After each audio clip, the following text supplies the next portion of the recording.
And that's not to say that, I'm getting you to save money. That's not it. What I'm trying to tell you is these are very, very precious courses, extremely important, and a lot of work is a work that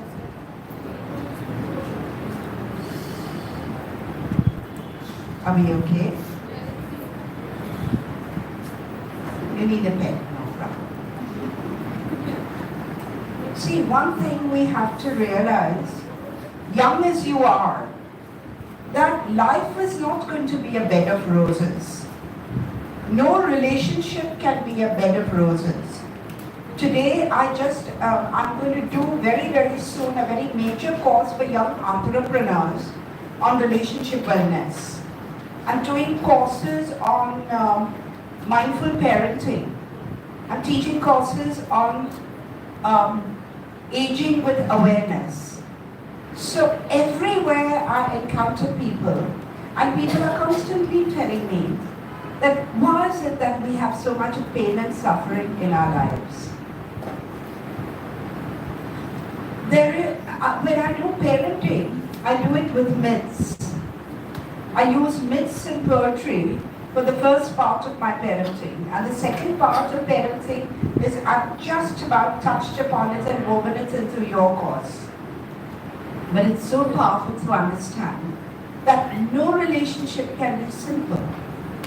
There is nothing like they got married and lived happily ever after. Have you come across anyone who got married and lived happily ever after? No. Happiness depends on you. How much do you want to bring into your relationship? But there are going to be challenges. Why? Because you need to grow. And as we said right at the beginning, there are only two ways of growing, pain and insight. So by doing this course, I'm hoping that you will respond with insight rather than go through the pain. Alright? That's why this course is so important, and I've structured it in a certain way. However, having said that, please feel entirely free to tell me what did not work for you at the end of the course. I would appreciate that. I'd be able to make those necessary changes.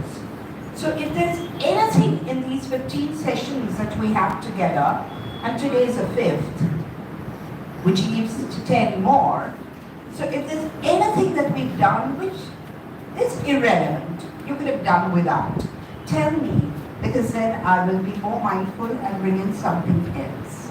So that is my plea to you. Okay? Yes. Right, so you can start recording now. It's already? Oh. Okay. Right. Now you've become my PA, my personal assistant, and so kind of you. Are you sure you're not feeling affected sitting here? Yeah? Okay. So this is something that I have worked out over the years. I call it shadow work. Each of the psychologists will do shadow work in a different way. This is the way I have worked it out, and I feel it works very well because my students in the university have benefited from it. Parents, school teachers, wherever I'm mentoring as a life coach, this very simple technique has worked. So I'm giving it to you. If you've done your 27 questions, just keep them in the back of your mind. You don't need to refer to them just now. Just concentrate on this. Shadow work. We human beings are vibrational beings, right? Everything is energy. There is an illusion that there is something solid here, but it is all atoms. It's all atoms which are arranged in a certain way, right? We vibrate at different frequencies based on our thinking. Get this very clear. We vibrate at different frequencies based on our thinking. Please go back to that continuum that I talked about earlier, that an event occurs, the event will bring up a thought, the thought will bring up multiple thinking, and based on your choices, your actions, your emotions, your actions, and the outcome will get determined. Now, let me start by giving you an analogy here, a simple example here. Imagine that you are in a lift and you have a shopping list and you want to go shopping. The elevator stops on the 3rd floor, alright? The 3rd dimension. I'm giving you an example poetically. Now, you get out and you find that you have your shopping list, but everything there is in a mess.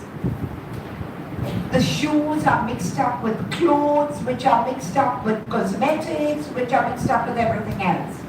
And you have to spend a lot of time getting the things that you want. Okay? Clear? Now imagine that the elevator moves to the 4th floor. There things are pretty well laid out, but still there is some confusion. You go to the 5th floor and everything is perfectly laid out. So you have shoes in the right section, and you have your cosmetics in the right section, and you have your clothes in the right section, and shopping becomes easy. You move to the 6th section, and there you are relaxed totally, you're chilling out, and you're at peace with yourself. These are the psychological dimensions that we pass through on account of our thinking. When we are mad at someone, when we are angry, when we are overwhelmed, when we are in the grips of any kind of heightened emotion, we are usually in the 3rd dimension. Also, when we are living with stereotypes. What are stereotypes? False fixed images. We saw that last time when we did body image anxieties and all. These are not the only false fixed images. Who is a successful man? The guy who wears raiment? The complete man? Is he the only successful and complete man? What happens to the man in a dhoti or a lungi? Not the complete man. Stereotype. So when we think, or rather don't think, and just absorb the images that have been created by society, then we are in the 3rd dimension. Okay, is this clear? Now, when we move to the 4th dimension, we are ready to work on ourselves. We say, okay, I can't change this situation, but let me start doing things on myself. And at least we open up our heart to changing ourselves, if nobody else, because you can't change anyone else. I can't change you. As the proverb says, you can take a horse to a pond, you can't make him drink. I can give this course to you. What you take from this course depends on you and your willingness. 4th dimension, you're willing to change. Please remember this very, very carefully. This is going to be the crux of what we do in January. The 5th dimension is the dimension of certainty, of love, when you've worked out things for yourself. And the 6th dimension is when you're completely at peace with yourself. Now let's look at each of them carefully. 3rd dimension. Next slide.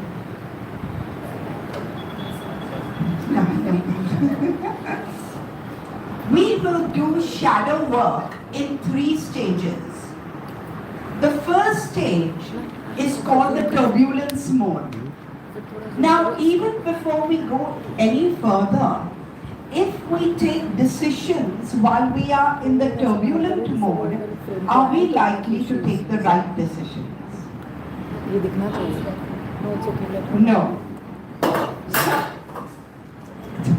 ये दिखना चाहिए. So then we move to the next mode, बीच-बीच में which आके I एक बार call घुमा देना, the madam को self-coaching mode. So you see the dimensions here, from third to fourth and fifth. This is fourth and fifth, and to a total balance mode.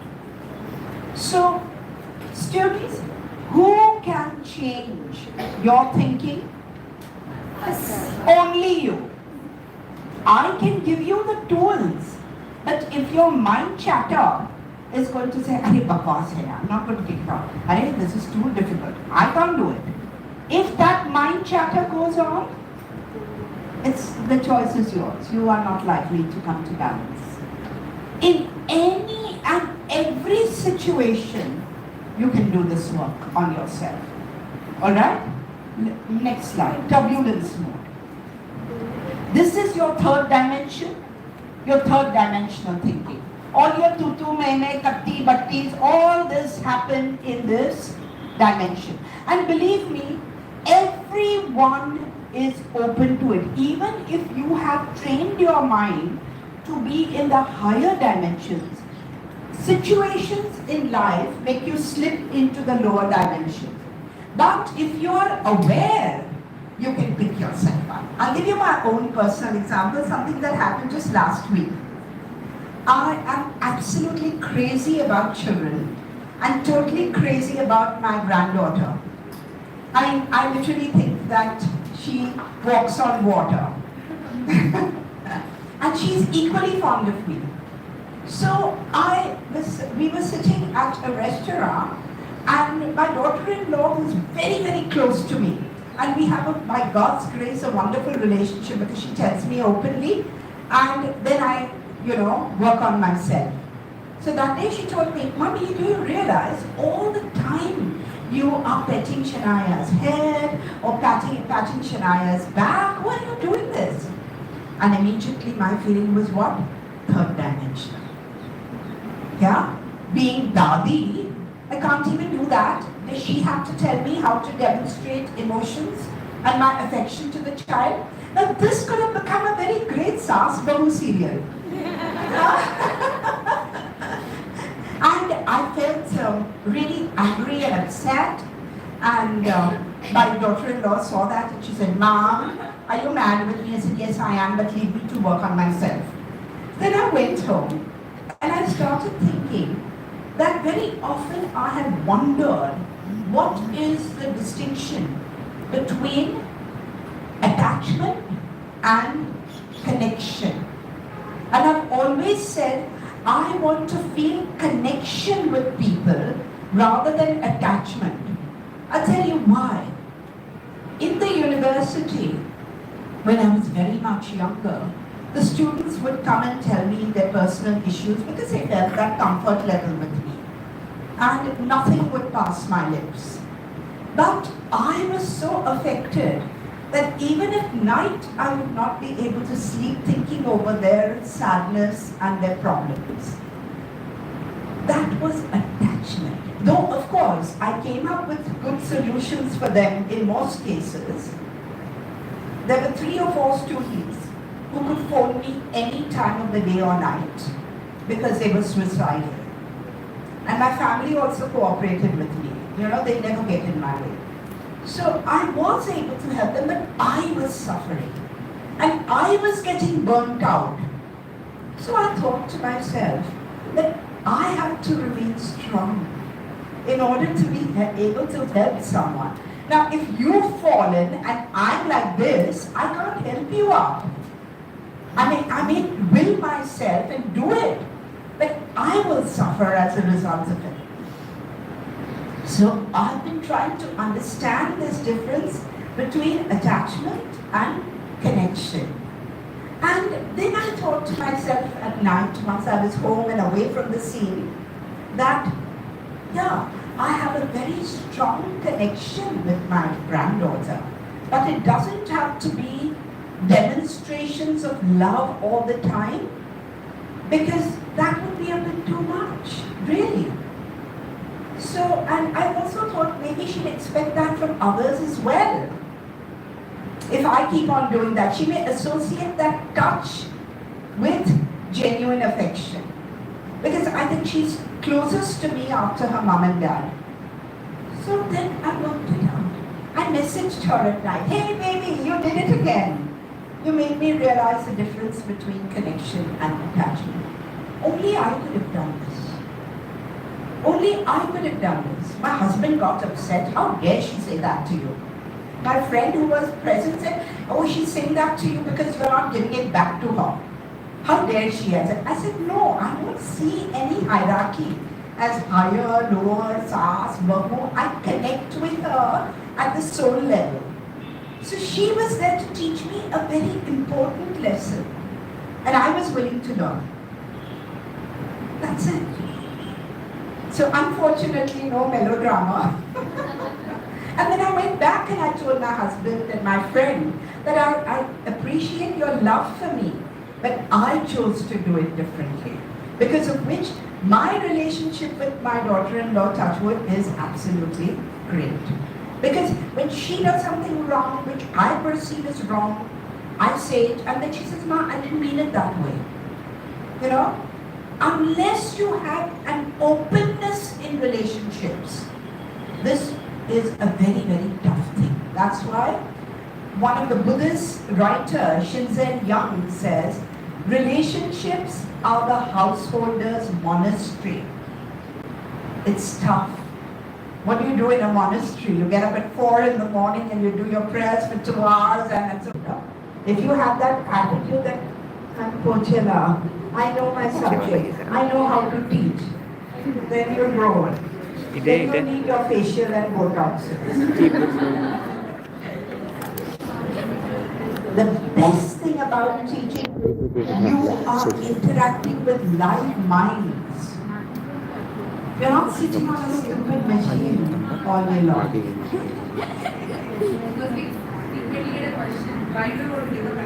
Ma'am, can you please Sorry? What did somebody say, ma'am? Will you please what? Sing. She's telling. Sing? जब तक वो start नहीं हो रहा हो गया हो please हो गया चालू हो गया So when you are in the turbulence mode, you end up by reacting in these ways. Don't punish yourself. Don't criticize yourself. These are human ways in which you react. Alright? But don't take decisions or don't speak during those moments of reaction, if that is possible. If that is. Make it less. Gradually, over time, it will happen. You slip into the blame game. अरे सवेरे तो मैं इतनी अच्छी mood में थी, इसने मेरा मूड बिगाड़ दिया. But why are you playing the blame game? You are responsible. See, students, this course is a very challenging course because it's not allowing you any easy way out. The easy way out is to say, she spoiled my day. But the more challenging one is, I let my day get spoiled. I let my day. They take on personal responsibility for your thoughts, your words, and your actions. So this is a very challenging course in that sense. It's much more comfortable to say he or she is responsible for my misery. But today I'm in the evening, I'm having a session with a 56-year-old professor from Mysore University who is extremely upset. And she's written to me that people don't understand me and can you help me? You're the only person I want to turn to and I'm doing an online session with her today.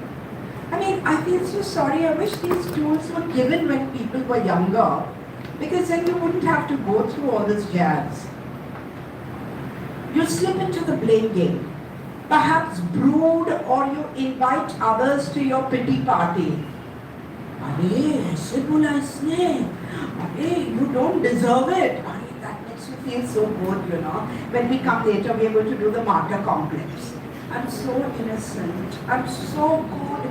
And how people really behave with me, really. It's awful. I don't know why, Bhagwan. Mujhe kyun? We get into all those dramas. More dangerously, I forgot to put that in. We also binge eat, emotional eating, or emotional starvation. Like, and it's amazing how even very little children know about this. Because I do a lot of storytelling and all, I'm in touch with all these little ones. The other day, my Shania told me, my granddaughter told me, she calls me Coomi because I'm her playmate. So, Coomi, if you don't do this, I won't eat. I said, okay. Yeah, but I will sit and eat. So then she said, naughty girl. And then she said, give me some. How they know it at that age. Nobody in the family has done this. But they just pick it up like this. So, yeah, you could be binge eating or you could be starving yourself because you're so angry and you can't deal with that emotion. So this is the turbulent stage. Next stage. You're moving into the fourth dimension. Yes. During exams also, when we are under immense stress for the examination, a lot of time it happens that we cannot eat. It does not just, even if you try eating it, the body does not accept the food. You just vomit it out or something like that happens. So is that also a part of the... This is a brilliant question. Did you all hear it? Yes. Your body does not accept it. There is a very strong link between the body and the mind. Very strong link. Your nervousness, your intense desire to do extremely well, etc., has fueled this, and your poor body is only responding to that stress. If you are able at such times to listen to your favorite music or, the positive triggers we talked about, you're able to do this, you will quieten down and you'll be able to nourish your body. What will happen is, when you don't eat, the body will keep secreting its digestive juices and other things.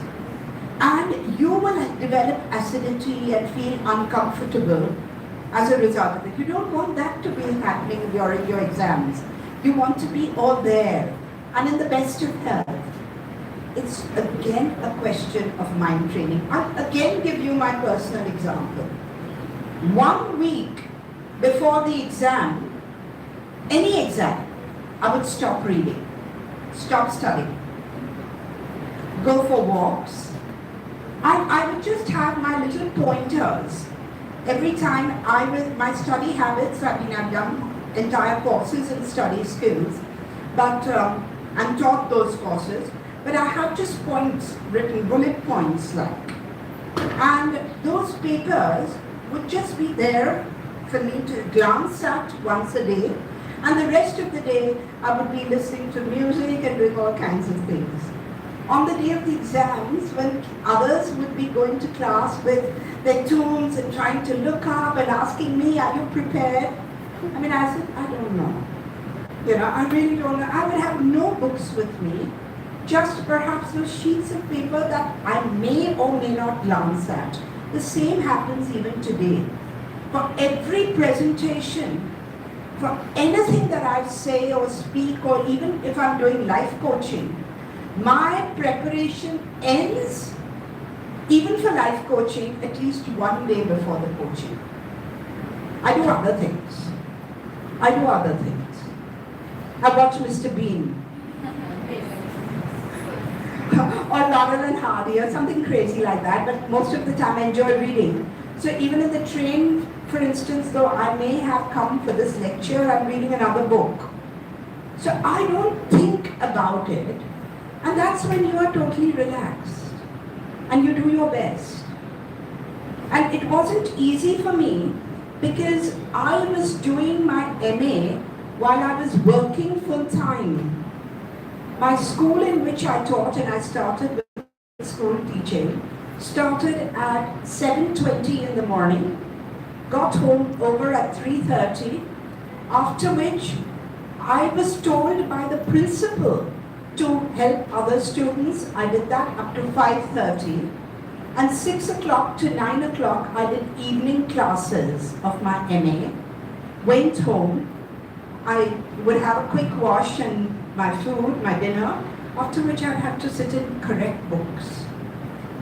So it wasn't easy. It wasn't that there was no stress. But I just refused to accept into my life this word stress. It's become a very fashionable word. You ask your parents, did you feel stressed about this? It's one nonsense, Your grandparents would say, kya hai? Stress hai kya? They went through all kinds of situations in life. And ups and downs are part of life. So, it just again involves mentoring your mind. Okay? So, what are the self-coaching things that you can do? It involves reminding ourselves that we perceive others who are in their own snow globes through our snow globe. You remember this metaphor that I'm constantly using? It's that children's toy, and when you shake it, there is a flurry of snow, and then it settles down. But I'm in my globe, you are in my globe, and I think I understand you, which is completely absurd. I can't understand you unless you talk and tell me what your real feelings and emotions are. So understand that. This will stop you from judging others. If you have this attitude, you will not say, she purposely did it to hurt me. You don't know. She's in her or he's in his snow globe. Okay? Next, as Homo sapiens, we have a need for self-preservation and power. I could do a whole seminar with you on power politics and how it is an emotion which is ingrained in us. Whether you like it or not, in your own small way, you are exercising power over someone else. And it may not be in vicious ways, it can be in completely unconscious ways. It's the old adage of man hits child, child kicks dog. Unfortunately. Isn't it? Whom can you exercise power over and get away? You will not try to exercise power over someone who you think is superior to you. But you will definitely do it to someone who you think is inferior to you. And it's so important to realize this as young teachers, that you have to leave all your garbage outside the school door before you enter the school gate. Whatever be your emotional issues, you can't carry them to class, otherwise you will be venting and projecting. The psychological word is projecting them onto your students. And you're doing it unconsciously. You're not doing it consciously. Alright? So there is this inbuilt need as Homo sapiens. As Swami Vivekananda said, we are all an admixture of animality, humanity, and spirituality. Which is not to say the animal is bad in you. The animal again has an ego side and a shadow side. The good positive side is it's instinctual. It's truthful. Have you ever seen a dog coming and licking you and telling the other dog that no, I just did it to pamper her? Or because I want a promotion? Never. So the instinctive, truthful side is the animality. But it's also the vicious side of us. Humanity contains, again, both.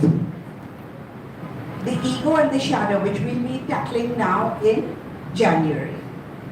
And spirituality, which is not religion. Every religion is beautiful in itself. But at the level of symbols and rituals, there is a difference.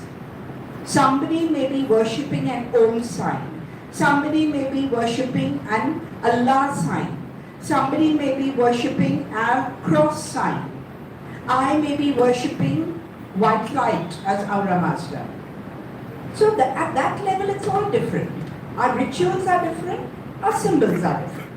But this is primary school. Every religion has a higher form. Hinduism has Vedanta, Islam has Sufism, Buddhism, Mahayana, Hinayana Buddhism has Zen. My own religion, Zoroastrianism, has Ilmekshum. Christianity has Christian Gnosticism. At that level, everybody is saying the same thing. There's rituals, the things are forgotten. At that level, everyone is saying the same thing. So you can read Rumi, you can read Khalil Gibran, and you can strongly identify with the Sufi philosophy there. It's so beautiful. Again, this is dimensional thinking. Alright? So as homos, yeah, sure. Would you just please try not to go to the extreme end of the table so it would... Is this better? Okay. So as Homo sapiens, we have this desire for self-preservation and power. Once we become aware of it as a collective, what are my conferences every year called? My annual conferences are called the Global Tipping Point Summit. The tipping point, I've explained this concept to you, right? The tipping point. So once you reach the tipping point, then change must happen. So when we as a collective start becoming aware of the power politics within us, we will graduate from Homo sapiens to Homo amor. And that's Homo amor, love. When we operate from love, and love is not an emotion. Love is not an emotion. I love her, I hate her, I love this, I love that. No, love is not an emotion. It is an essence. It is now scientifically who we are made up of, what we are made up of. That's why when you are in a state of love, you're in a state of bliss. Never mind, forget all that. Today if I tell you that for 2 minutes turn round to your neighbor and bitch about me. Bitch about me. For 2 minutes. Let your neighbor also bitch about me. And now, the two of you say good things about me. Close your eyes and feel the sensations in your own body. Which one is going to make you feel better? That may have temporarily given you a sense of power. That's why students will throw chalk at you as teachers. Temporary sense of power. Write silly things on the board to see if you're affected. Temporary sense of power. But an enduring sense of goodness will come from speaking well of others. Okay? So, that's when we can graduate from being Homo sapiens to Homo amor. The next is, our memory is notoriously unreliable. Have you experienced this, students? You think you have seen an event, but you can never be objective. This word objective is very problematic. How can a human subject observe anything objectively? Let's take a metaphor. Suppose there is a beautiful campfire here, and each one is asked to report what he or she sees straight ahead. What I see straight ahead is not what anyone else in the circle is going to see straight ahead. But it's all the truth. It's all the truth, isn't it? It's a question of perception. So, when we think back about it, our memory gets all messed up with all our wishful thinking. We may not have actually said those words of courage or whatever, but those become imbibed in our memory. That in that situation, I said this. Okay? Our memory is notoriously unreliable. Next thing, our mind is a compulsive storyteller. We've said that earlier. And we operate from a negative bias.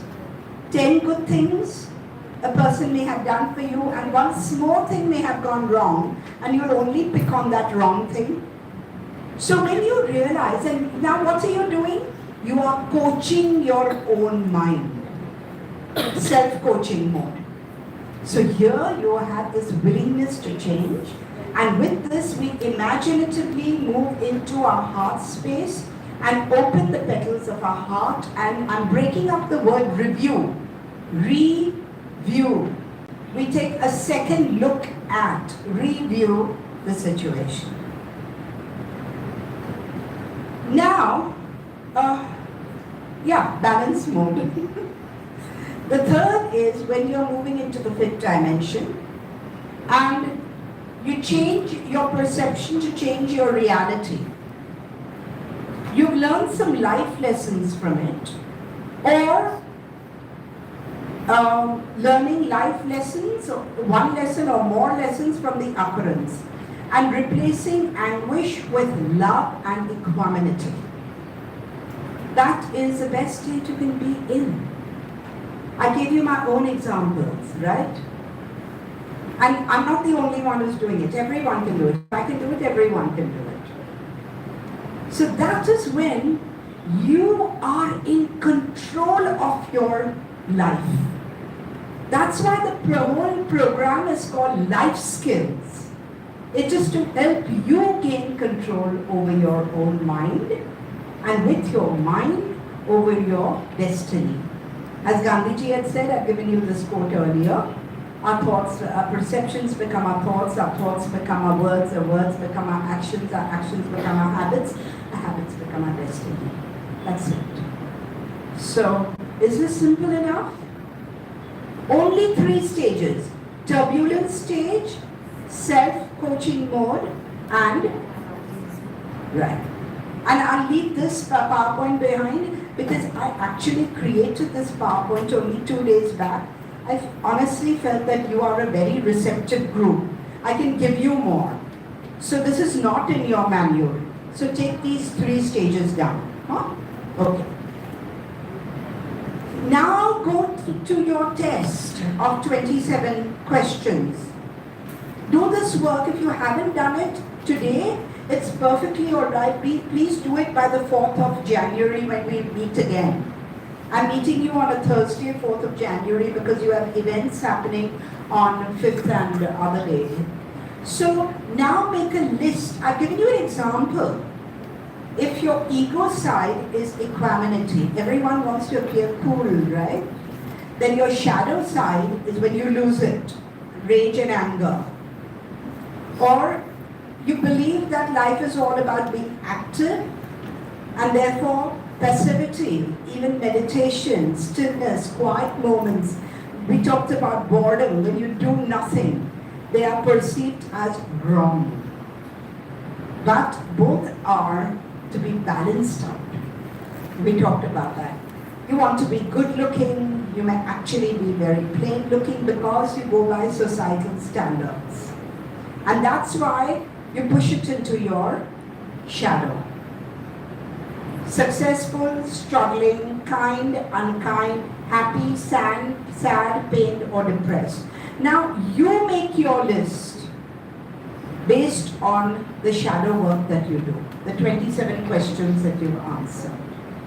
You make your ego and shadow list. If you do it honestly, the January mentoring will really help you. Okay? So I'm leaving this PPT behind. Maybe you can run it for a few minutes. It's only 5 or 6 slides. These are examples. These are just examples. You make your own shadow issues and then you do your shadow work. Okay? Fine? Let's move on. Next. Yeah, sure. So many a times we face this issue.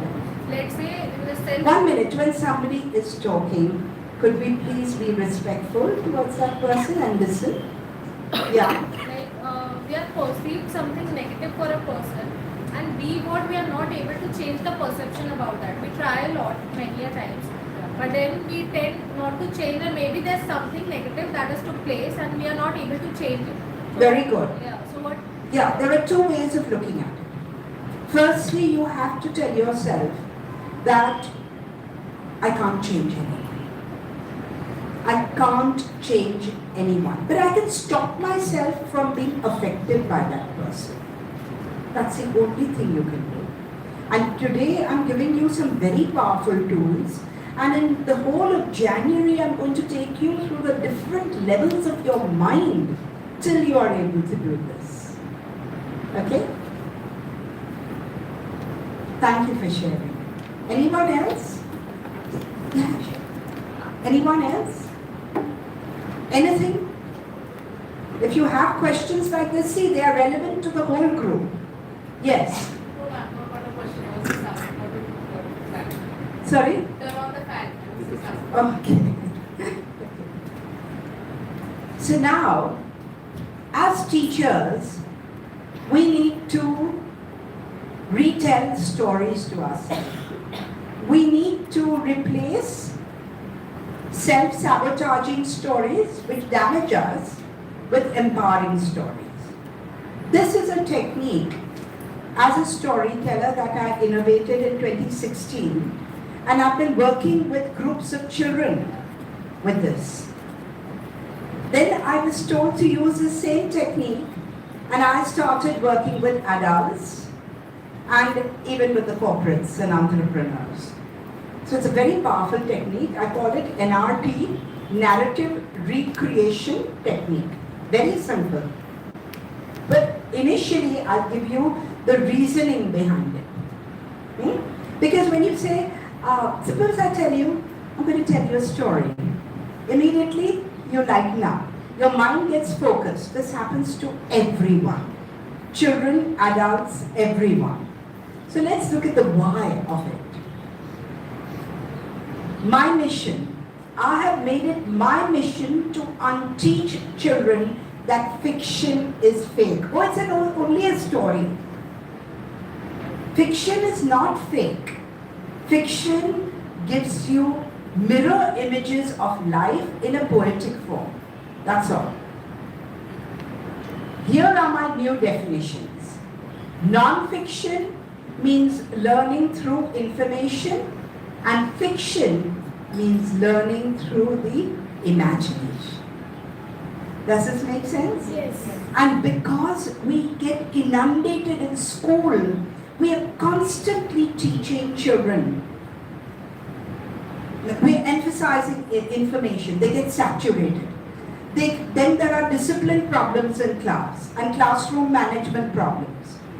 There is a very, very senior chemist professor at Tata Institute of Fundamental Research.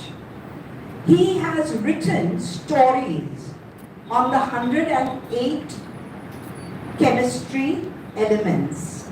And you know what a nightmare the element chart was to most of us. He's written 108 stories on each of the elements, and not a single student has forgotten them. The ones he's taught with stories. So something as boring, as factual as the elements in chemistry can be taught in fun ways through storytelling. And everything can. So of course, as teachers, if you're teaching history and all, you know that the best way to teach history is through storytelling. So, yeah. The first part of this presentation is going to be why talk of stories in a STEM-dominated world. Today we've introduced the word STEAM and brought in the arts. What about the humanities? So I have, when I'm doing teacher training, we work with H teams. H is humanities and teams is your usual technology, engineering, art. And again, the word team suggests collaboration. The word STEM gives you the thought of isolation. So why talk about stories in a world which is moving in the direction of technology? I have no problems with technology at all. We need to embrace what comes, but we need to embrace it intelligently. That's all. Every effective teacher and orator knows the truth in the ancient Native American proverb. Tell me the facts and I'll learn. Tell me the truth and I'll believe. But tell me a story and it will live in my heart forever. So, very, very often when I'm doing programs with adults and I ask them, would you like me to begin with a story? And they immediately brighten up. You begin with a story, you begin with an anecdote, you begin with a poem, you begin with an epigraph, you do something which is non-factual, and you've got them. George Bernard Shaw, the great writer, he said, if you can't get your audience in the first few minutes, then stop trying. But he put it very beautifully. He said, if you can't strike oil in the first 5 minutes, stop boring. With a pun on the word boring. You know that in the first 5 minutes, you will make up your mind about a speaker. Your students are doing the same.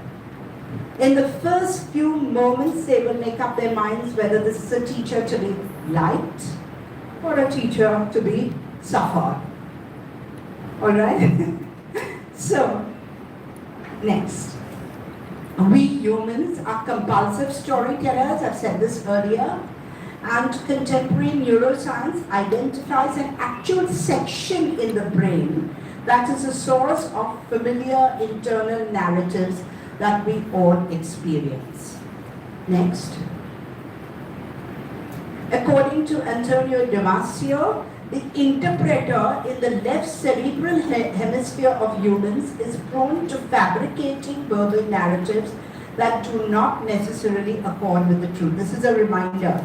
I've already told you this earlier. Yes, next. Story is, according to the author of How to Become an Extraordinary Athlete.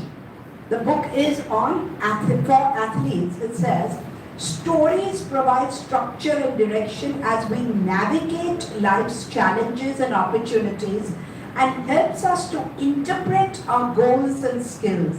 Stories make sense of chaos. They organize our many divergent experiences into a coherent thread.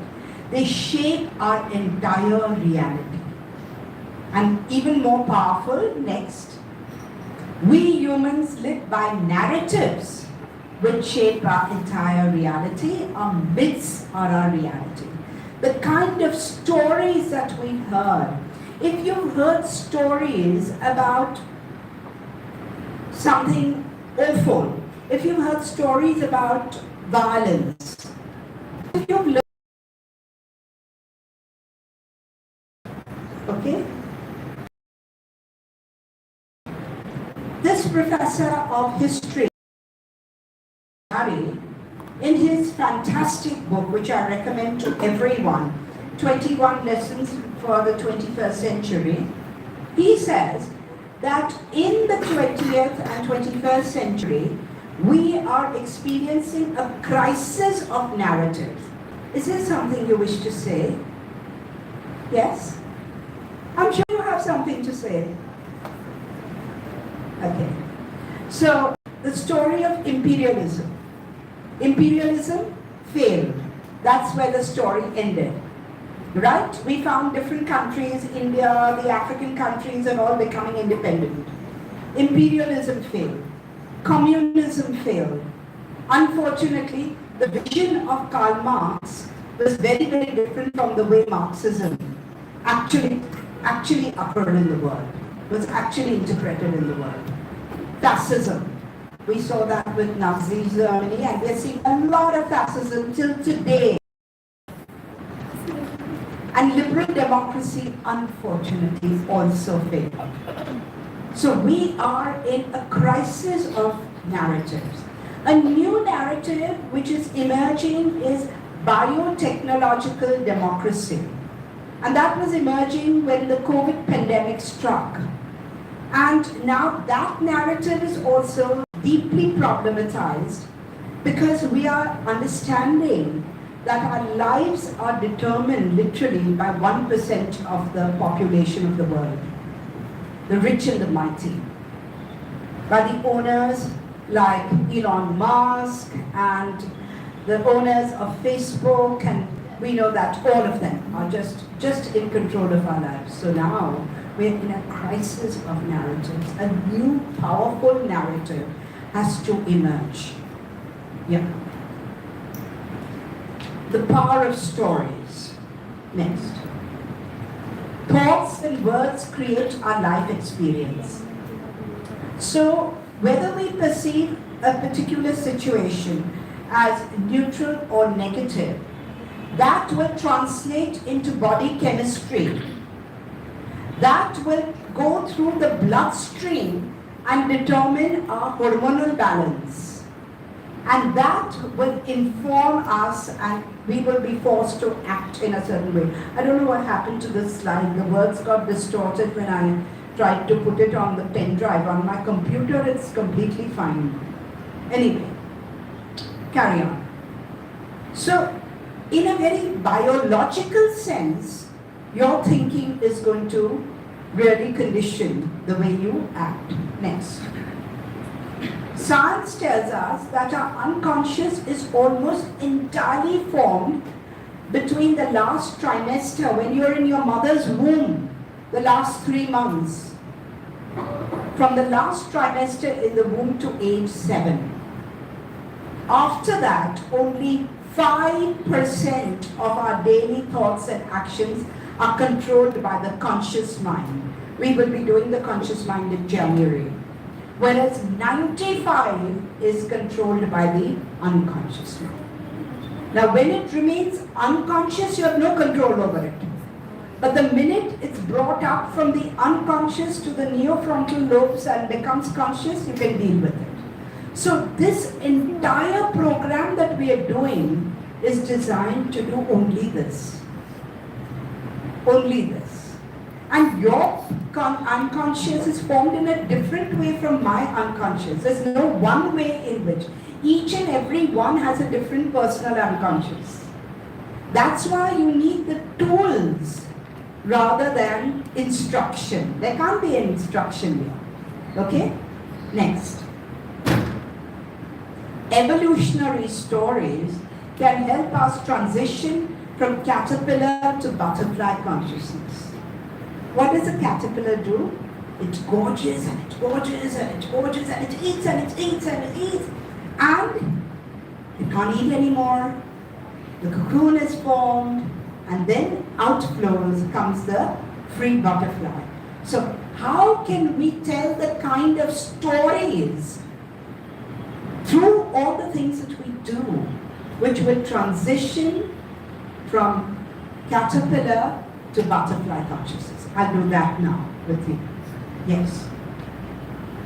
According to what Darwinians imagined, evolution is not indicated by the increase in the number of genes, but by higher levels of awareness and peaceful collaboration.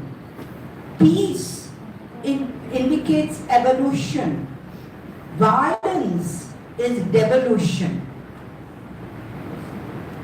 So I already talked about how we can transition with that from being Homo sapiens to Homo amor, or the other word is Homo universalis. Next. I write stories for children and publish them. This story of mine is extremely loved by children. We had an interactive app where children were also kind of writing back. It's called Bernice Banana. And the book is illustrated by my son and his friend, who are graphic experts. So Bernice Banana. Bernice was a happy, healthy banana sitting on a shelf in a supermarket. But one day, she began to think that unlike all the other fruits around her, she looked like a stretched baby sock.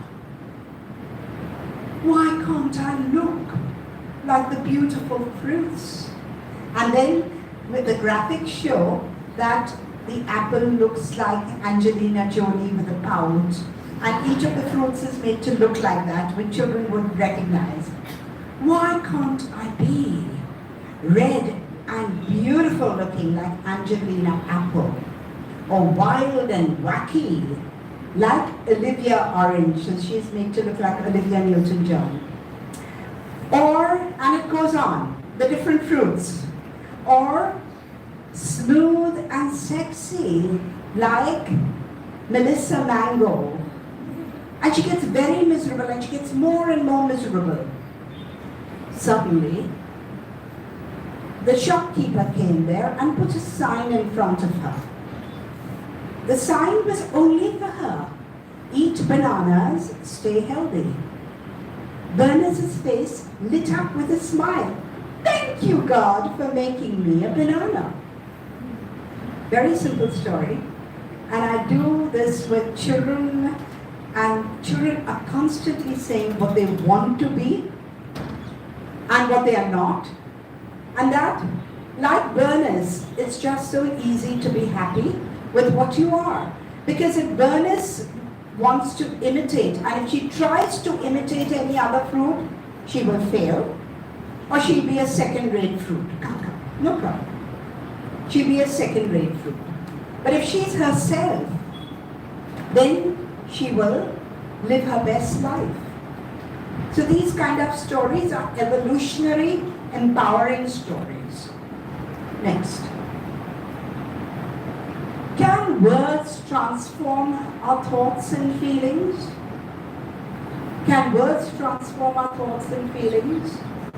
Yes. Have I told you this story? Want one more story? Yes. See, I told you, stories do it. So once upon a time, there was a Zen master and his disciple, a samurai warrior, and they were going through a forest. And the man asked the master, "Sir, I'm still not clear. What is heaven and what is hell?"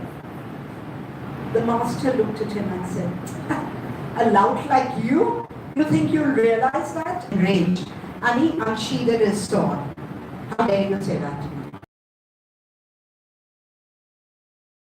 It's hell. He understood heaven. How powerful is this story? How powerful. Just a few words can trigger us and create a heaven or a hell for us. So next time, remember the story. Okay? I have lots of evolutionary stories, and I do this kind of work with children because everything that I'm teaching you in this course, I do with children in a fun way, with stories. And our stories involve a lot of art, crafts, singing, music, dancing. So each story is done in a different way. I have some fantastic stories for children. So instead of just saying that, ye karna hai, wo karna hai, value-based teaching karna hai, don't do all that. Just do it with stories and you'll find you'll remember it forever. We also need to engage with disempowering, limited, devolutionary narratives rooted in ideas of separation and violence. You can't only go on telling them stories which are talking about nonsense. Deal with that issue, because that is an issue that they are going to encounter in real life. But make them intelligent about it. So we would tell the schools to allow students to watch any serial, any video game, any nonsense, and then come there and talk about it, and we would shoot them down. We'd say, what happened in the story? They would say, it's this Komara, it's this. And then we'd say, okay, is there any other way? Because I'm only interested in an intelligent way. So suddenly they start associating intelligence with non-violence. You get that? And that is an unintelligent way of being. So can we do something about it? And then they come up with the most unique solutions. Let's change the story. That's narrative recreation. These are stories we've made up, so we can change them. Similarly, in our own lives, we can change the stories that we tell ourselves about ourselves and about others. Okay?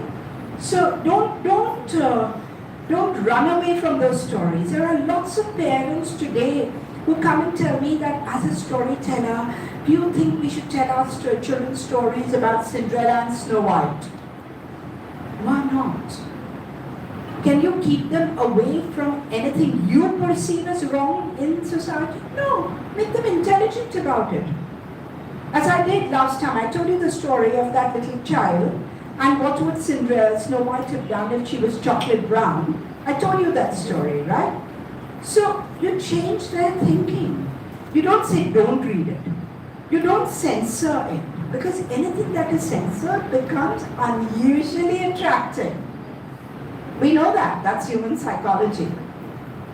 So however, these two kind of narratives need to be critiqued, rewritten with NRP, or rejected outright. Sometimes there are stories you can't do much with, which are so extraordinarily violent that you have to reject them outright. But you can do it again in a very, very graceful manner by getting them to understand that there is nothing like a winnable war.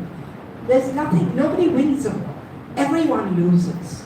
So similarly, if there is violence, everyone loses. So with that kind of instruction, you can draw the children out. And of course, you have to do that with your own thinking first. Yeah. What is this narrative recreation technique? It's trademarked in my name. Narrative recreation technique is a powerful technique of changing self-sabotaging and counterproductive stories to life-supporting at both the personal and the collective level. Right. 4 simple steps: listening, reflecting, recreating, and living out the new story. It's extremely important. The 4th stage is very important, and many people tend to neglect that. Unless it's embodied and becomes a part of your action, it's not really effective. These 4 steps can be followed with any age group, anywhere. Narrative recreation. So, I told you the story of the 3 little pigs and how I recreated that narrative of caring Cunningham, right? To make them realize that people are not all bad, usually, unless they're pathological. Unless they're pathological, people are not bad or super good, either way. So you have to listen to the other person's point of view as well. So I did this with you. And I also told you the story of the paperback princess. No? We're used to listening to stories about all kinds of fairy tales. So this is a new fairy tale called The Paperback Princess. Elizabeth was a not too beautiful princess. Not too beautiful. But she was going to get married to a very handsome prince named Ronald. One day, a huge, fierce dragon came, burnt up the castle with its fiery breath, and took away Prince Ronald. Elizabeth could find nothing to wear because everything was charred. Under a big rock, she found a paper bag. So she wore it, and she went to the dragon. She knocked at the dragon's cage, and she said, "Hey, dragon!" The dragon stuck his nose out and said, "A princess. I love eating princesses, but I've eaten a whole castle today. I'm a very busy dragon. Come again tomorrow." And he shut the door so hard, Elizabeth almost got her nose stuck in it. But she didn't stop. She knocked again. She said, "Hey, dragon, is it true that you are the fiercest dragon in the whole world?" "Yes, I am." She said, "Prove it." So she said, "He blew out so much fire, he burnt up 100 tons of garbage." "Fantastic, fantastic, do it again." He was a little tired, but he still did it. But this time he only burnt burns up 25 tons of garbage. She didn't stop. She said, "Hey, dragon, one last time." But the dragon was so tired.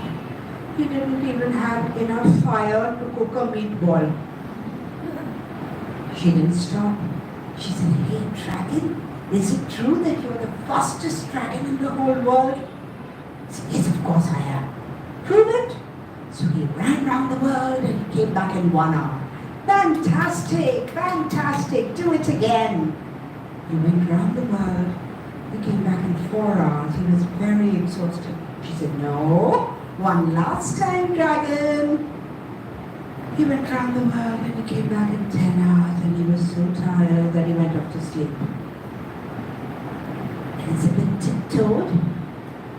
She took the key from her pouch, from his pouch, and she rescued Prince Ronald.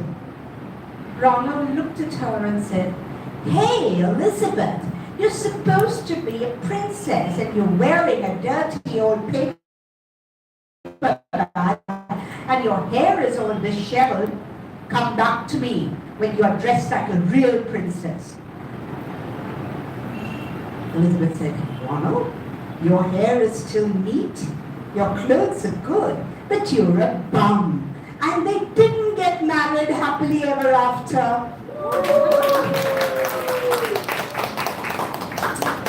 What does the story do? Amazing things, isn't it? What does it do? Sorry? Like the appearance of that. Yeah? She was courageous. It gave two subtle messages according to me. The first one was you don't judge a book by its cover, and the second one was if a person is judging you based on your looks, you do not keep a friendship or any kind of relationship with that person. But never use the word "what was the moral of the story," because that kills the story. What did you get out of that story? What was your thinking on that story? It's very different from saying what's the moral of that story. I hate that word. Anything else that came up here? I suppose for princess, her self-respect was more important than what the prince. Absolutely. Yes. It is breaking stereotypes like princess is saving the prince. Absolutely. And, second is she is not getting married to him. Okay. The message that I got from the story is that you don't need to be physically attractive. You could have your brains for yourself. Okay. What else? Ma'am, I think you should not be the dragon. When someone is trying to mock you, you should also use your brains. But he didn't use his brains. You can't change him. He'll remain a dragon. Jonathan, forget it. Anyone else? Anyone else? For me, the most important message was that you can overcome difficulties without violence. She doesn't kill the dragon. She doesn't hurt the dragon. She doesn't do anything. But she uses her. That's why when I tell these students, when I tell my storytelling groups, just use your brains when there is confrontational situations and see how you can resolve it. And then we come up with life stories where they tell me, and I don't know how far it's true, but they say, I didn't use violence, and teacher, I didn't use violence. So they're already learning that there is an alternative narrative. If we go back to the steps of narrative recreation technique, what have we done? The first thing is that we listen to the story. And you listen to your traditional stories where the guy saves the girl, and she would still be sleeping after 100 years if nobody went and kissed her. So those kind of stories you tell, and then you tell these kind of stories. So narrative, but give them enough room to do their own thinking. And children are capable of amazing amount of thinking. So listening to stories, reflecting, then thinking about it. If you don't like it, recreating it, as the author has done in this book, Paperback Princess, as I did with my caring Cunningham. I didn't like that everyone maligns a wolf. So why not give the wolf a chance to speak up? So recreating, and then living it out with where they act it, or they write a letter to the dragon and say, hey, Dumbo, you didn't realize how smart Elizabeth was. You know, students will do that, children will do that. This is also a technique for us. These 4 steps. Simple. You listen to someone who has upset you. You mull over it, you reflect over it. You recreate that situation with your 4th dimensional thinking and 5th dimensional thinking, you live it out. Simple. Is it connecting in your minds? Yes. Okay, next. Today I want to give you more tools than anything else. Yeah. That's it. Next. Now just show the handout. The handout is already there with people. I'll send you from what module to start. No, extra reading I've got for you on NRT. You can read that at home. That's extra reading handout. Yeah, I want to now do with shadow work we finished. Always we finished. Now one second. Now we come to 2. This is over. Yeah. Yeah. Okay. Now we're going to come. Can you expand this a little? Yes.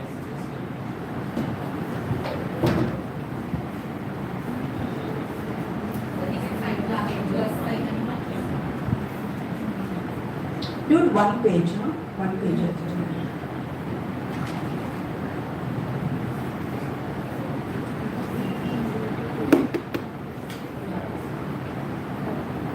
If you want only the first stage of shadow work, I have put it down in writing. You can actually just take a photocopy or a printout. I told you that's not in the book because I felt that you were very responsive, so I created something more for you.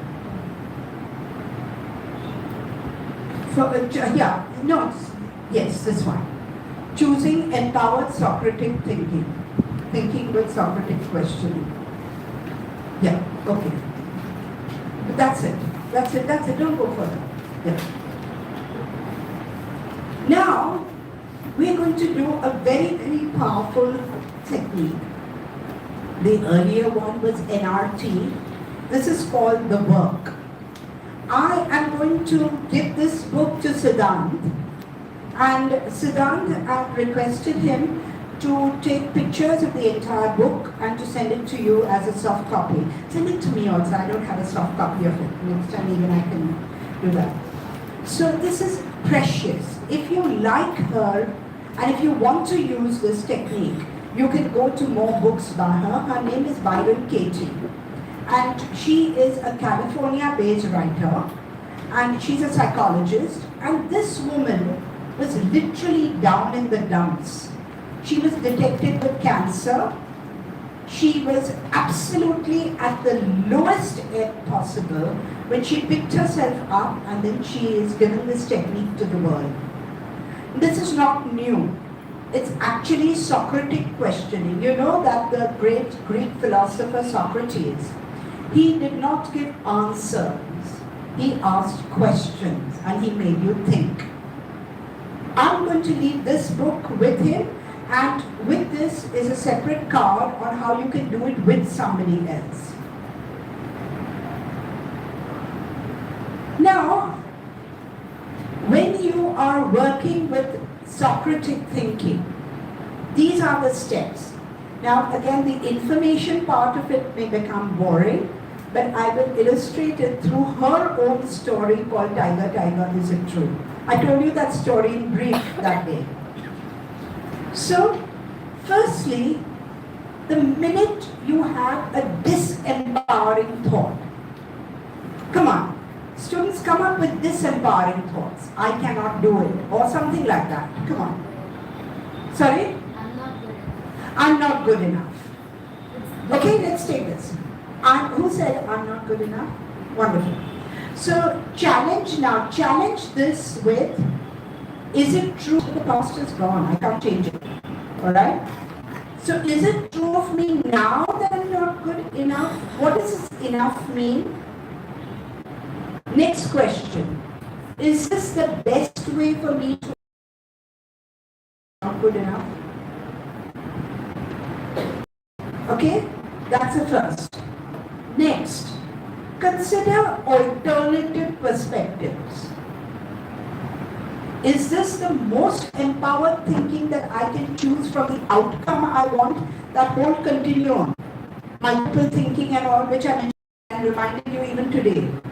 So is this the most empowered thinking that I can choose from the outcome I want? If I keep thinking I'm not good enough, is it going to help me achieve what I'm hoping to achieve and which I feel is beyond me? What is the most empowered thinking that I can choose for the outcome that I want? What is the most empowered thinking? The reverse. I'm good enough, right?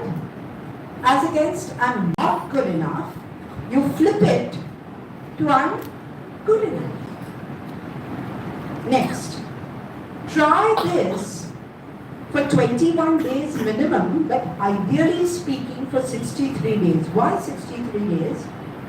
It takes 21 days to break a very strong idea which is there in your mind. 21 days. But then, to embody it, to make it a part of your life, psychologists tell us we need to repeat this on 63 days. Can I try a more empowered thinking to create the best outcome for myself? Believe me, as a life coach, I have used this technique successfully even with the most difficult of cases. Next. Now this again, as usual, the fourth stage, embody that powerful thinking. No, this is going to be earlier.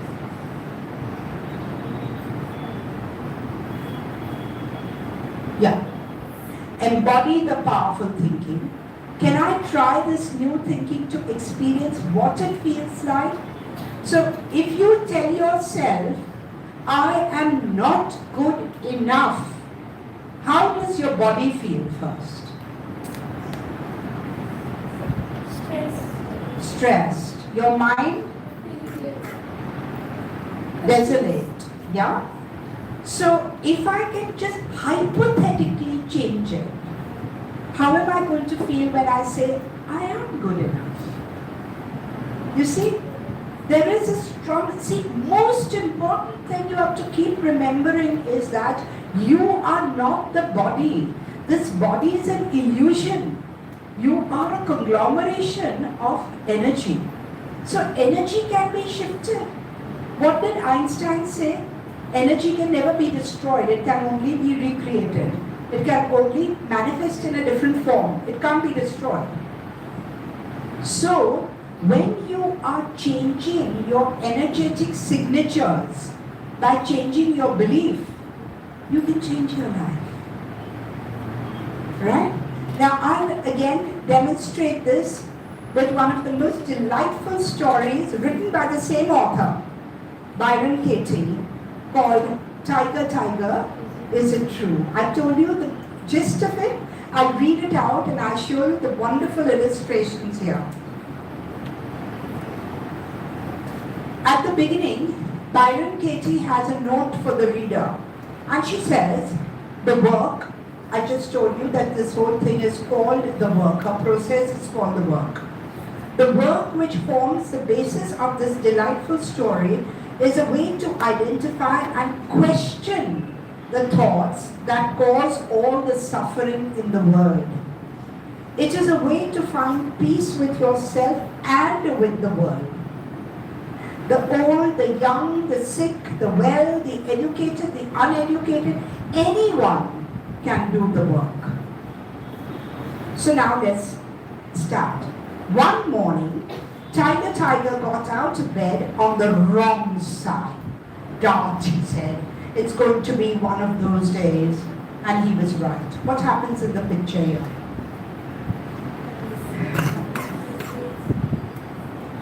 He's just believed, he got up with this belief and he's slipping over his toy. Right? It's just one of those days. So now I'm quite convinced that everything is going to go wrong.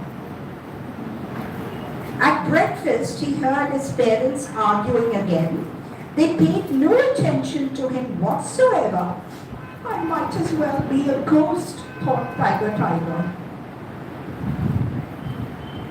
Parents in their own snow globes having issues with each other, and this little fellow here is feeling lousy about it. And what is happening here? Something very important is happening here. Something very important is happening here.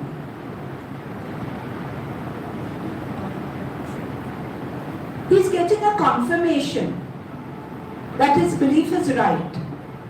What is the wrong side of the bed? Literally, So he's getting a confirmation here, and therefore these words are highlighted. At school, Tiger was picked last at games. It hurt his feelings and he felt awful. He felt awful.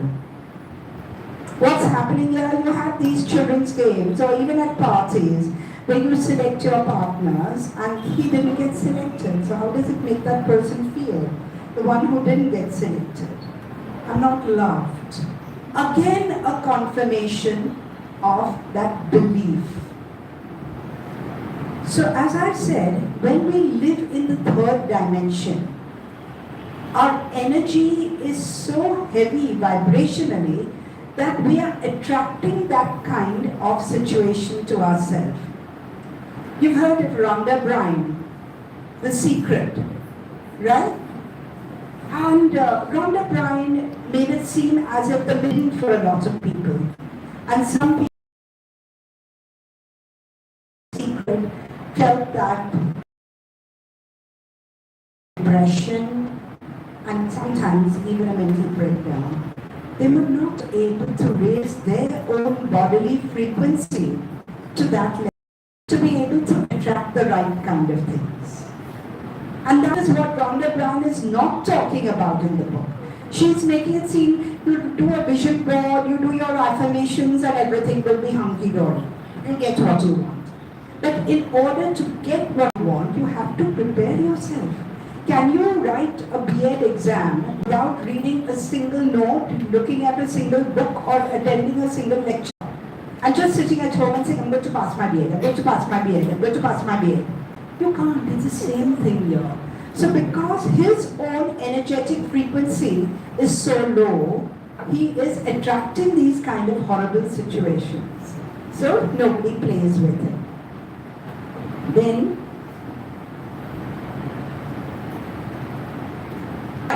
the rhino was his best friend, decided to play with zebra. Tiger. Even my best friend was playing with zebra instead of playing with me. So you see how a negative thought snowballs. That is what happens. Then, and of course zebra is having a great time and so is rhino. Nobody cares. Nobody likes me. Tiger felt angry tears welling up in his eyes. Suddenly, there was a ripple in the water. It was a turtle. What's up? The turtle asked. Nothing, said Tiger. Well, if nothing can make you cry, tell me more, because this nothing must be very powerful. It's just that nobody cares, Tiger sobbed. Nobody likes me. Nobody cares if I'm around. Oh, my life is totally unfair. We felt like this, haven't we? Yes. Yes? Yes.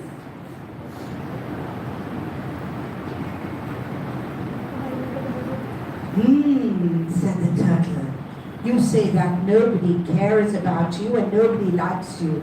Is that true? You see how in capital letters in bold, is that true? That's the first question. In Socratic questioning, the first question is that true? Are you sure? Yes, said Tiger. My parents don't even know that I'm around. Nobody likes me at school. And now my best friend is playing with zebra. That sounds pretty bad, said the turtle.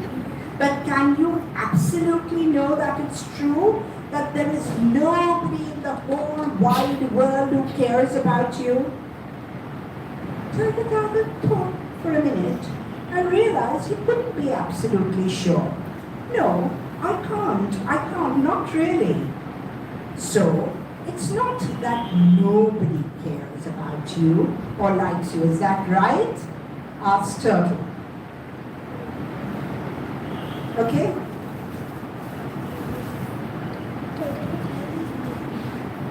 How does it feel inside when you believe that thought? That nobody cares and nobody likes. I feel bad and lonely and rotten, said Tiger. It makes me really sad. That must be terrible, said Turtle. Isn't it amazing what a little thought can do? This is the crux of it. Isn't it amazing what one small thought can do? It can make us miserable or it can make us happy and balanced. So, now, how does it feel if you're not thinking that thought? Keep her question also in mind. I'm not good enough. So how does it make you feel if you're not thinking that thought that nobody cares and nobody likes? Tiger's eyes brightened. He said, then I would be a happy tiger. It would be great and nothing in the world would bother me.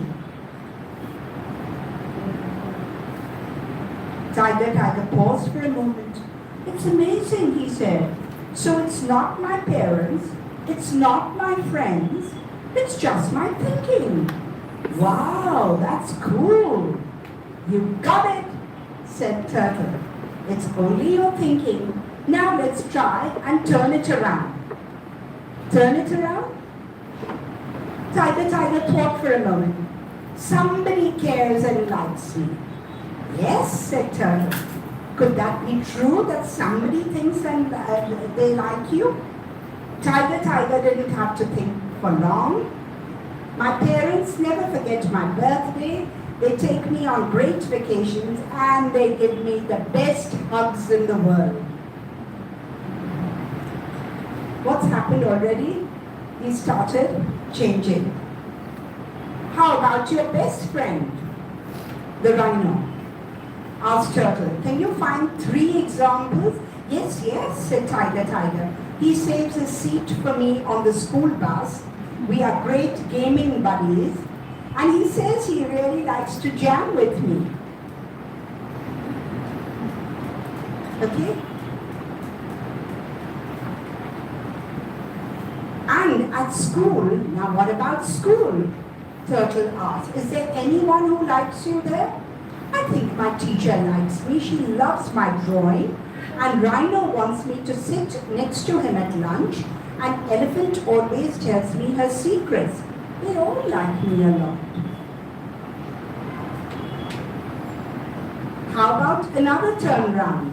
From nobody likes me, he says, yeah, everybody likes me. Now everybody becomes too much because everybody can't possibly like you. So Turtle makes him a little more careful about it. Says, try another. So then Tiger says, how about I care and I like myself? Wow, that's the best of all. I'll always find out if my bad thoughts were true or not true. But already I know they are probably never true.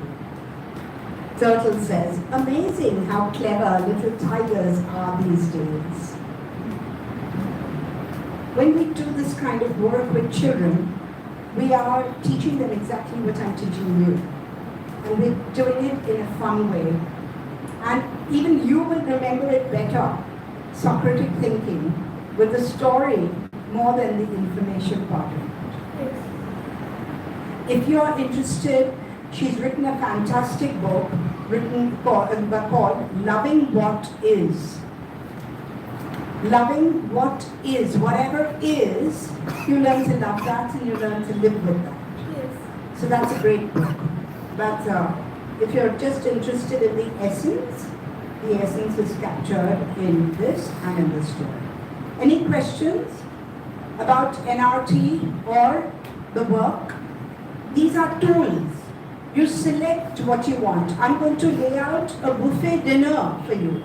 Now you pick and choose what resonates with you. Okay? Next technique. The others are very simple and I have explained in great detail. Intentional change theory, often referred to as ICT. Professor Richard Boyatis, he talks about the 5 discoveries you make to change your thinking. All these are different ways in which you change your thinking. ICT. So, let's start with the diagram we have here. The 5 discoveries. The first discovery is discovering your ideal self. What would you like to be? And I would advise you to at least think of one thing just now and note it. What would be your ideal self? Anything. Your ideal self.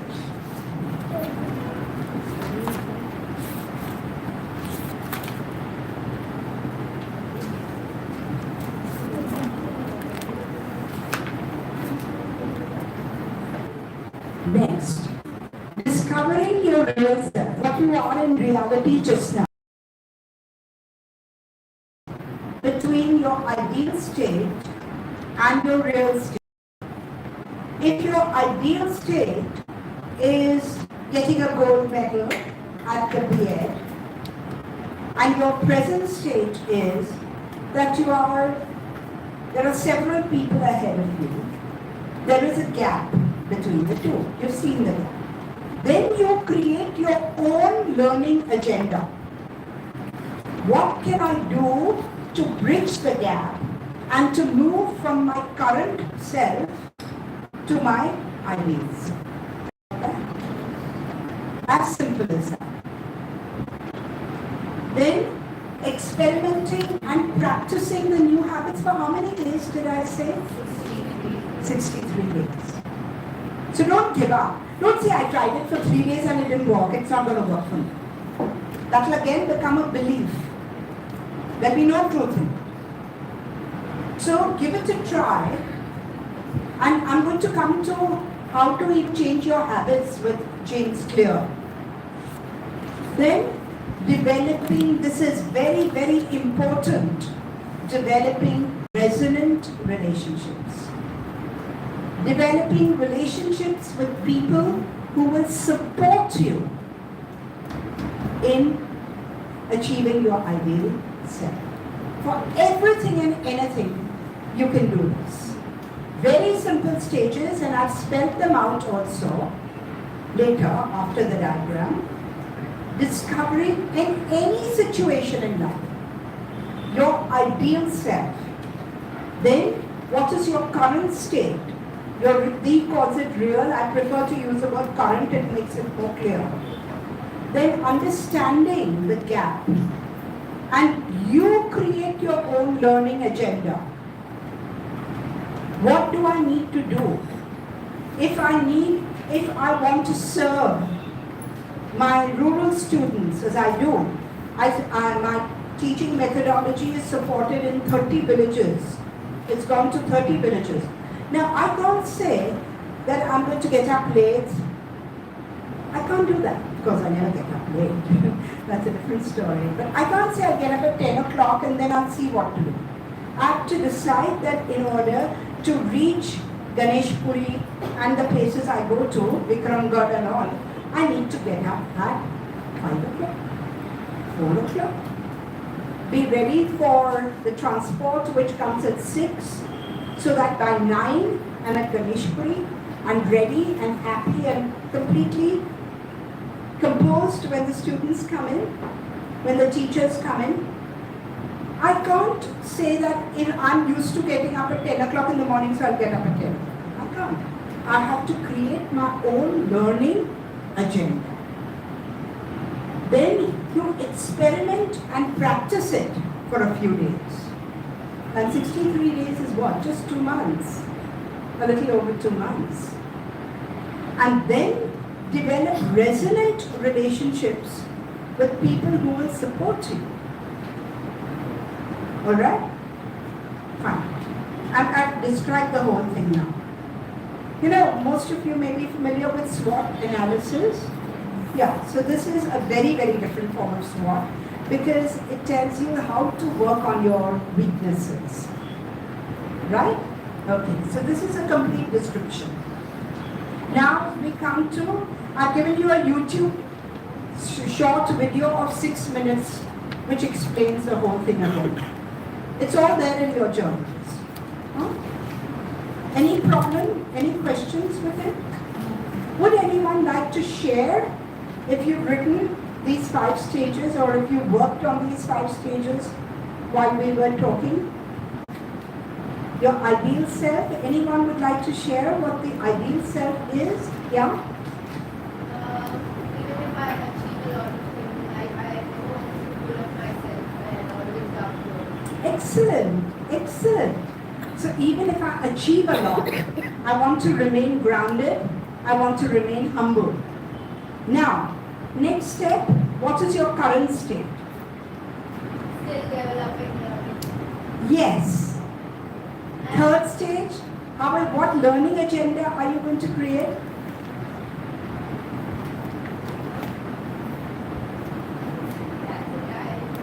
So that's where the thinking comes in. I've seen the gap. She's already seen the gap, that she's still not there. Because once you achieve something, once you get what you're pining for, it makes you feel, oh, I've done it, I've achieved it all. But to remain humble at the end of it is quite a challenge. So how am I going to do that?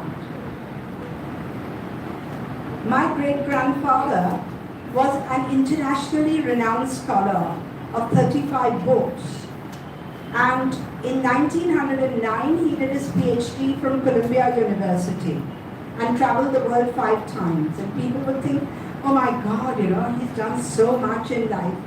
But his motto in life was that I am not thrilled with praises and I'm never going to be depressed with accusations. So it keeps it very balanced. Keeps it very balanced. So if somebody praises me and I'm not balanced, then I'm going to say, oh, how lovely, and let's celebrate or this stuff. It's not going to remain. This stage is not going to remain forever, right? And then if somebody accuses me, I will not be able to take it. But a state of balance is where you develop humility. And you realize that though I know a lot, I've achieved a lot, there's so much to be known. And as Isaac Newton said, all my knowledge is a drop in the ocean. So maybe now you can create a learning agenda based on it. Next stage. You can try it out. Ask people to praise you and blame you. Right? And when you feel that somebody has not understood you, you feel wrong. Are you still able to keep your balance at such times? So that could be your learning agenda and your experimentation. And then develop resonant relationships with people who believe in the same thought. Not people who will say, okay, if you've got 10 awards, you need 25. The richest people in the world are not the happiest. Believe me, I have worked with somebody who owns 600 crores and was so unhappy that why is he not an Ambani or an Adani? And I'm sure the same thing continues, wherever it is. It's a state of mind. Right? Okay. Now, James Clear has written extensively on how to develop good habits, and there are many videos even on YouTube. These are the 10 ways in which you can bring about change at both the individual and the collective level. Know your power to change. The minute you start saying I'm worthless and I cannot change, you're not going to be able to change anything. Prioritize issues and clearly envisage your goal. So if there are 5 things I want to accomplish, to be my ideal self. Out of those 5 things, at one time just choose one, not all 5. So prioritize. Create doable vision and mission statements. Don't say that I'm going to start working out at the gym and I'm going to start straight with 50 kilos. You'll end up in hospital. Right? Make things doable, achievable. Take small baby steps. Work cooperatively and mindfully with others. Give others a voice and listen to them. So if somebody is going to tell you something which you may not like at that moment, then don't dismiss it, at least listen to them. Usher in joy. Wherever you bring joy into any kind of habit, good habit that you're trying to form, then you're likely to sustain it. Persevere and encourage others to do the same. Do not hesitate to gracefully admit your mistakes. We are all human. I tried. See, as I always would tell my MA students, you decide to write the most interesting research paper you've ever written. Maybe you'll be able to come up to this point. Increase your benchmark. And as I would tell them, if you can't reach for the stars, you'll at least land on the moon. Which would be better than sitting where you are. Right? So, do not hesitate to gracefully admit your mistakes. After all, you are human. Then, intelligently review it and modify and make course corrections as and when needed. And applaud good work and empower yourself and others to become the best version of yourself. When you've achieved what you set out to achieve, encourage yourself. See, I could do this. So now let's move to my second goal. You've already gained mastery in one area. You are likely to be able to have the confidence to gain mastery in. So these are the James Clear principles. Next. You can try out a guided meditation. This is actually a very simple meditation. You go to YouTube and you type in 6-phase guided meditation, preferably with binaural sounds, and you'll get it. I've given the YouTube link at the end. Because this particular meditation makes you experience, connection, gratitude, freedom from negative charges or forgiveness, creative visualization, intentions for the day, and blessings, all within 20 to 21 minutes.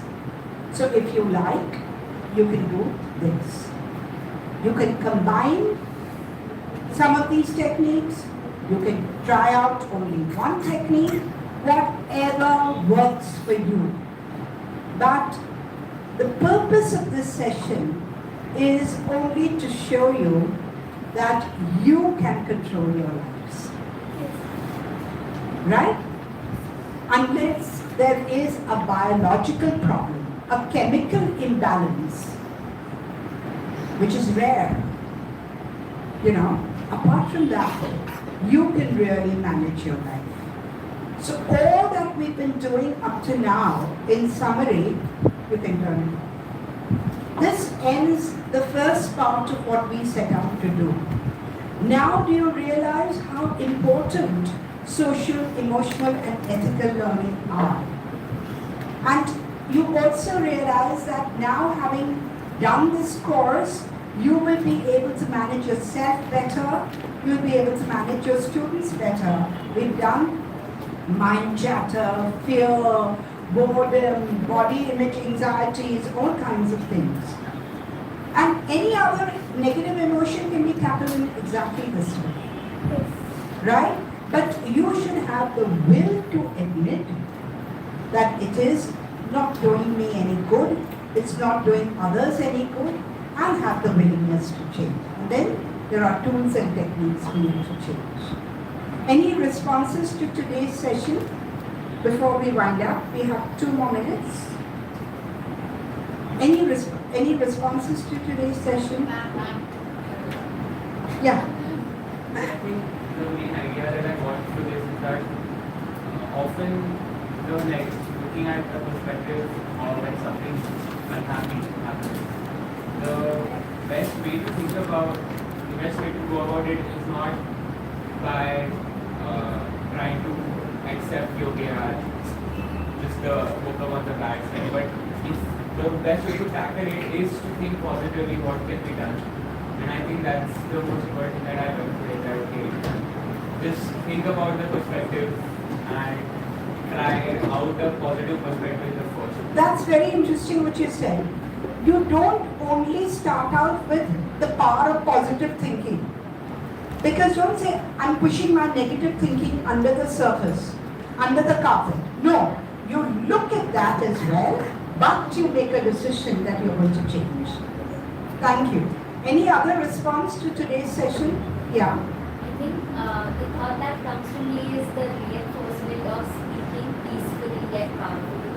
That is something that we usually lack in our day-to-day life. And like Siddharth said, we need to strike a balance, because if we,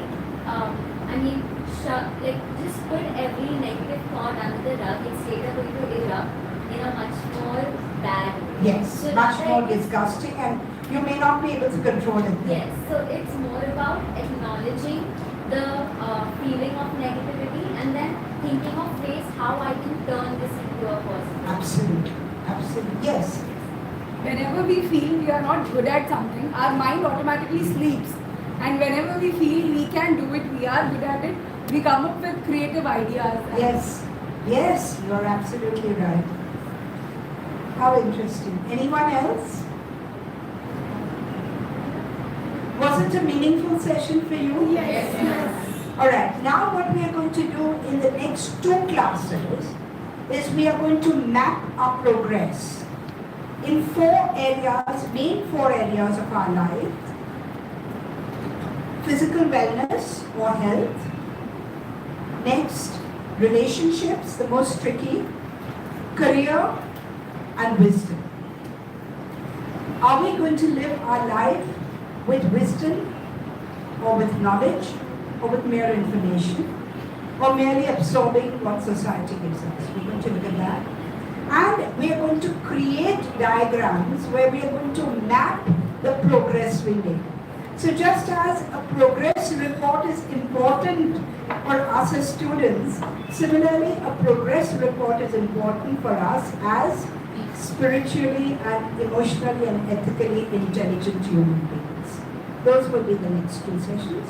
After which we move into a fascinating section, which is the areas of the mind, the conscious mind, the personal unconscious, and all that we have in the personal unconscious, the collective unconscious, the deep self. After which we have meditation, yoga, and how important even non-egoic service is, and we end the program with that. So everything will be over by the 9th of February, but your first evaluation, formative evaluation, will now be on the 11th, because 12th you have some event happening, I believe. Yeah? So next time we meet is on 4th. On the 4th we meet, and Dr. Neelu Verma will share the schedule with you. Make sure you get your journals, your manuals to class. Okay, thank you. Thank you, ma'am. Thank you so much.